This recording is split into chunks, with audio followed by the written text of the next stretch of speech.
Bu o'yin sizlarga qanchalik darajada muhim edi? Nima deb o'ylaysiz? Bu biz uchun juda muhim edi. 100%. Chunki bu o'yinga biz hamma narsani berdik. Milliy jamoalar tanaffusga chiqishdan oldin g'alaba qozonib, bitta kam o'yin bilan peshqadam bo'lish juda muhim edi. Jamoaning siri nimada? Chunki bu stadionda 20 daqiqada 4 ta gol hech kim urmagan.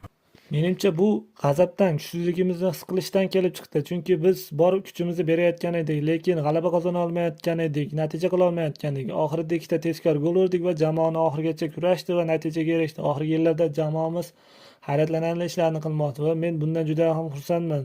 Shunday emasmi? Juda muhim endi milliy tanaffuslarga chiqishdan oldin peshqadam sifatida chiqamiz. Bu eng muhim narsa. Juda ham xursandman. Rahmat. Biz juda yaxshi o'yin o'tkazdik va ikkita gol o'tkazib yuborganimizga qaramay o'zimizni yo'qotmadik. Atletiko hujumkor jamoa, juda kuchli jamoa, lekin biz o'zimizning kurashishimiz va g'alabaga bo'lgan ishtiyoqimiz bilan maydonga chiqdik va men futbolchilarimdan hayratdaman. Bugungi o'yin aynan shu narsalarni isbotladi. Jamoa jismonan yaxshi tayyorlangan, ruhiy jihatdan ham barqaror edi. Biz bu o'yinga jiddiy tayyorgarlik ko'rdik va buni maydonda isbotladik.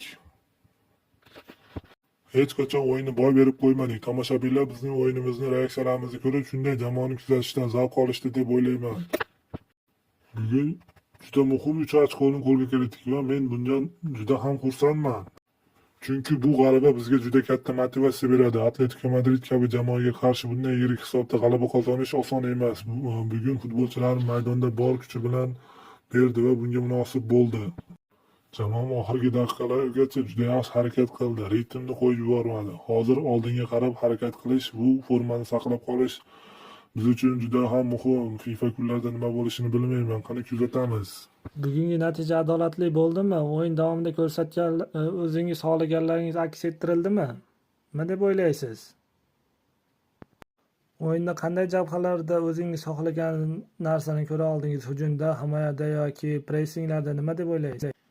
Biz bugun hujumda, pressingda va taktik jihatdan yuqori darajada o'ynadik. Jamoa to'p bilan juda yaxshi harakat qildi. Pressing ishladi va bu bizga ustunlik berdi. Hammaga rahmat katta.